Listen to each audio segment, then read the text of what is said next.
بہت سی چیزیں درمیان میں ایسی ہوئی جس میں مجھے لگتا ہے کہ جنرل باجوہ کو اس حد تک جا کے رول پلے کرنا نہیں چاہیے تھا. پہلے پیک جب نو کانفیڈنس موشن چل رہی تھی 9 اپریل سے پہلے، تو جنرل باجوہ اور جنرل فیض نے عمران کے کہے پہ اپوزیشن سے ملاقات کی، جس میں آصف زرداری اور باقی لوگ، شہباز شریف بھی شامل تھے.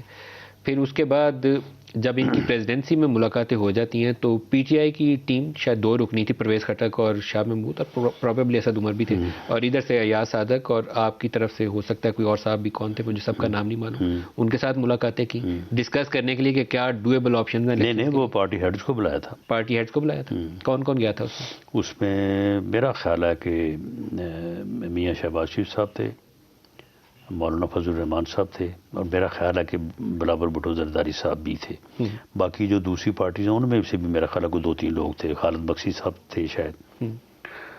تو یہ اس طرح سے انہوں نے بلایا تھا. لیکن دیکھیں جہاں پہ یہ 25 مئی سے پہلے کی بات ہے. نہیں دیکھیں، اسٹیبلشمنٹ نے جو غلط کیا وہ میں بھی کہہ رہا ہوں، اور اس کو تو وہ خود بھی نہیں اب جو ہے وہ چھپاتے، وہ خود بھی تسلیم کرتے ہیں کہ یہ ہم سے غلطی ہوئی تھی. یہ جو ٹائم ہے میٹنگ کا، لیکن اس کی اصلاح ہو جائے. یہ 25 مئی سے پہلے کی میٹنگ، لیکن یہ 11 اپریل سے بھی پہلے، 11 اپریل سے بھی پہلے. لیکن یہ بات جو ہے نا، یہ بات غلط نہیں ہے. یہ ان کے ذمے ایک یعنی غلط بات کے ان کے ذمے نہیں لگائی جا سکتی. دیکھیں اس نے ان کو بلایا اور بلا کے کہا کہ جی اس میں میری مدد کریں. تو انہوں نے کہا کہ ہم اس میں آپ کی کیا مدد کریں، یہ آپ کے الائی ہیں، یہ آپ کے ساتھ تھے، ٹھیک ہے ہم ان کو ہانک کے آپ کے ساتھ رکھتے رہے ہیں، لیکن اب ہم نے یہ فیصلہ کر لیا کہ ہم نے یہ کام نہیں کرنا. تو اس نے کہا کہ چلیں ٹھیک ہے، پھر میں اسمبلی ڈیزالو کر دیتا ہوں اور ارلی الیکشن جو ہے وہ اناؤنس کر دیتا ہوں، آپ جا کے اپوزیشن سے بات کریں. انہوں نے ان کے کہنے پہ، اس کے کہنے پہ، وزیر اعظم کے کہنے پہ، انہوں نے اپوزیشن کے عمائدین کو، جو پارٹی ہیڈ سے ان کو بلایا اور بلا کے ان کے سامنے بات رکھی.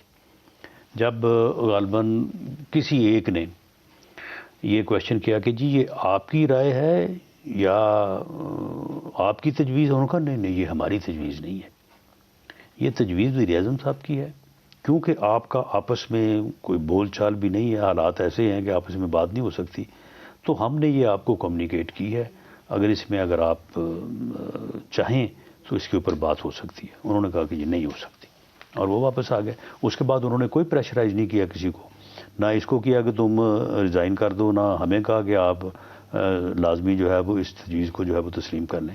تو اس میں ان کا کردار واقعی نیوٹرل تھا. جو وہ کہہ رہے تھے کہ ہم نیوٹرل ہیں، وہ نیوٹرل تھا. لیکن عمران کا خیال ہے کہ ابھی بھی پالیسیز جنرل باجوہ والی چل رہی ہیں، ابھی نیوٹرلٹی انہیں نظر نہیں آ رہی. تو کیا جنرل باجوہ والی تو نہیں، کون سی پالیسی جنرل باجوہ والی؟ جنرل باجوہ کی کیا پالیسی تھی؟ یہ تو وہی جنرل باجوہ کی پالیسی تو یہی تھی نا کہ اس نے اس کا جو ہے وہ یعنی وہ یہ کہہ رہا ہے کہ میرے الائی جو ہے وہ مجھے چھوڑ کے جا رہے تھے تو ان کو روکا نہیں. تو یہ فوج کا کام ہے روکنا، اسٹیبلشمنٹ کا کام ہے روکنا. بھی تو انہوں نے کر کے دیے تھے، بس یہ دیے تھے، تو پھر بعد میں بھی پورے کر دیتے. 5 سال تو پورے ہو جاتے. بعد میں دیکھیں ایک چیز جو ہے وہ نہیں، تو انہوں نے چلو اکٹھے کر کے دے دیے، اس کی حکومت بنوا دی. اس کے بعد یہ بندے کے پتروں طرح کوئی حکومت کرتا نا، یہ کوئی انسان بنتا. اس نے جو حیوانیت شروع کی کہ لوگوں کو پکڑ کے جیلوں میں ڈالو اور اپوزیشن جو ہے اس کو صفحہ ہستی سے مٹا دو. تو اگر یہ لوگوں کے ساتھ مل کے چلتا، پارٹیز کے ساتھ مل کے چلتا، تو میں سمجھتا ہوں کہ آج پاکستان جو ہے ان مشکلات کا شکار بھی نہ ہوتا، اور جمہوریت اور آئین جو ہے وہ بہتر انداز سے جو ہے آگے بڑھتا. یعنی اس ملک کو اس گڑھے میں اور اس مشکل میں، اس بحران میں ڈالنے والا تو یہ ایک انسان ہے. جو کرائسس پیدا ہوا تھا آپ لوگوں کو جیلوں میں بند کرنے کی، شاید جنرل باجوہ کو پریشانی نہیں ہوگی کہ کیوں بند کر دیا. 2 وجہ سے تھا. ایک تو اکانومی آپ کی بیٹھ گئی تھی، IMF کا پروگرام رکا ہوا تھا، امریکہ بھی ناراض تھا، سعودی عرب بھی ناراض تھا، جہاں سے آپ ادھار پیسے اور تیل مانگ لیتے تھے. تو بھی اس کی حرکتوں سے کی وجہ سے ناراض تھا. تو وہ شاید ان کے پاس آپشن ختم ہو گئی تھی. یہ حرکتیں جو ہے وہ یعنی دیکھیں اسٹیبلشمنٹ کے پاس ساری آپشنز ختم ہو گئی. دیکھیں ہو سکتا ہے کہ جو ہے جیسے وہ کہتے بھی ہیں کہ جی ہم نے تو جو ہے وہ ملک کی بہتری کے لیے اس کو لائے تھے کہ یہ ایسے کر دے گا، یہ ایسے کر دے گا، یہ ملک کو آگے لے جائے گا. لیکن جب انہوں نے دیکھا کہ اس نے تو پٹھا ہی بٹھا دیا ہے اور ملک پہلے ٹھیک جا رہا تھا، اب اس نے ملک کو جو ہے وہ بحران کا شکار کر دیا ہے، تو اس کے بعد اگر انہوں نے اس پیچھے ہٹے ہیں تو پھر میرا خیال ہے کہ یہ بات درست ہے، انہیں ہٹنا چاہیے تھا.